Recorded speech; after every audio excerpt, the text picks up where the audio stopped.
l'édito de Djemeldine Benchenouf. Salam alaikum, Azul Fillaoun, bonsoir. La dernière sortie de M.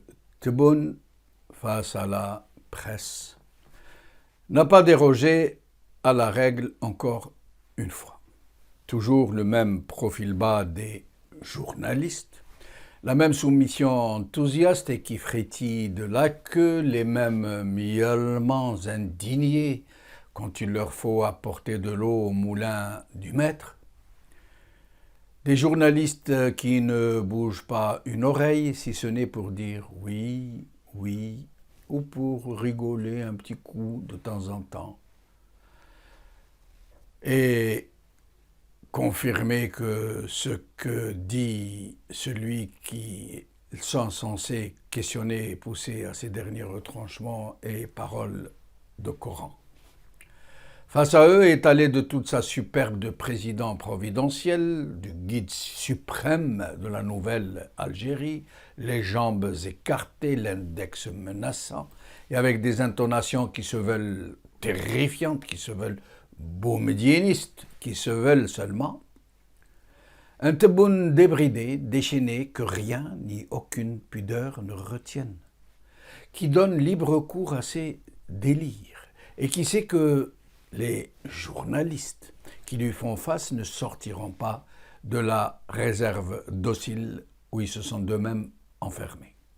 Mais sinon, M. Tebboune a encore été égal à lui-même, à ce personnage né du jour au lendemain d'un mirage, puisque jamais il n'aurait pu s'imaginer président algérien dans un système où il n'avait aucune chance, puisque même les présidents choisis par les généraux devaient, malgré leur insignifiance intrinsèque, disposer d'un minimum de crédibilité.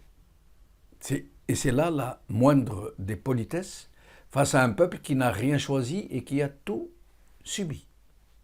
Mais M. Tebboune, qui semble être dans un rêve éveillé et qui a vraisemblablement une peur bleue de se réveiller, justement, et qui croit en un destin qu'il n'a jamais osé imaginer, est entré dans une sorte de délire où il comble ses lacunes et l'impossibilité pour lui de changer réellement un tel système en s'inventant et en ne craignant pas d'imposer à la multitude l'image d'un mirage, d'une Algérie fantasmée où il a le beau rôle et qui n'existe que dans ses divagations. C'est ainsi que, contrairement à la très dure réalité, il veut nous convaincre par le battage et l'acharnement à faire passer des troupeaux de chameaux par le chat d'une aiguille, que l'Algérie a profondément changé depuis qu'il est à sa tête, que jamais depuis l'indépendance elle n'a atteint un tel niveau de développement,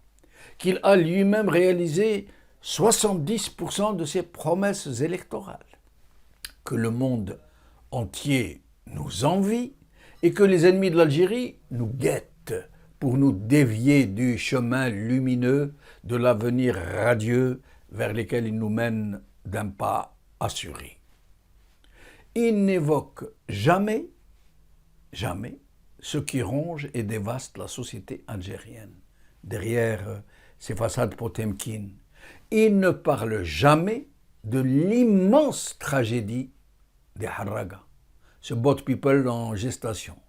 Il ne parle jamais de la misère endémique qui règne au Sahara, dans ces terres qui défraient l'Algérie tout entière, qui la nourrissent, sauf ses propres populations, traitées comme des indigènes colonisés, cernés par leurs propres potentats, pour qu'ils se taisent. Il ne nous parle jamais de tous les sinistres records de l'Algérie, quasiment dans tous les domaines, ni du chômage massif qui frappe de plein fouet la majorité de la jeunesse, ni du niveau de vie abyssal de très larges couches de la population, tout particulièrement les plus démunies et les plus faibles, comme les retraités, les personnes en situation de handicap. Il ne nous parle jamais de la corruption systémique qui permet à ce régime de se maintenir, puisque ce sont des millions d'alliés naturels qui en profitent à des degrés divers, ni du budget exorbitant de l'armée que personne ne contrôle au prétexte du secret défense, et je passe sur tout le reste qu'il met sous le tapis avec la poussière de la médiocrité. Par contre, et comme dans cette dernière conférence de presse, il ne craint pas le ridicule, ni de provoquer une quelconque réaction dans une société dont il sait très bien qu'elle est neutralisée, du moins pour le moment. Alors, plutôt que de vous rapporter ce qu'il a dit, je vous laisse écouter un extrait de ses sorties et vous jugerez par vous-même sans qu'il soit besoin de commenter ses propos. Alors, écoutez. هذه أمور من البديهيات نتاع خلق عدم الاستقرار. فيه مدارس كلكم تعرفوا واش راه الالياندي واش راه الاخر واش راه الاخر. يجوا في الليل يلموا كاع السلعه اللي في الحوانيت ويرموها في البحر ويخلقوا مجاعه وتخرج الناس للشارع وهذا ويسهل الانقلاب ويسهل كذا ويسهل كذا. اذا العصابه اليوم عندها اموال طائله، راه الدودر اموال لا تعد ولا تحصى. يحاولوا يشروا الصحفيين، يحاولوا يشروا هذا، يحاولوا يشروا الا من رحم ربك. اليوم نقصت الحمد لله، ولكن مازال خايفين. على خير.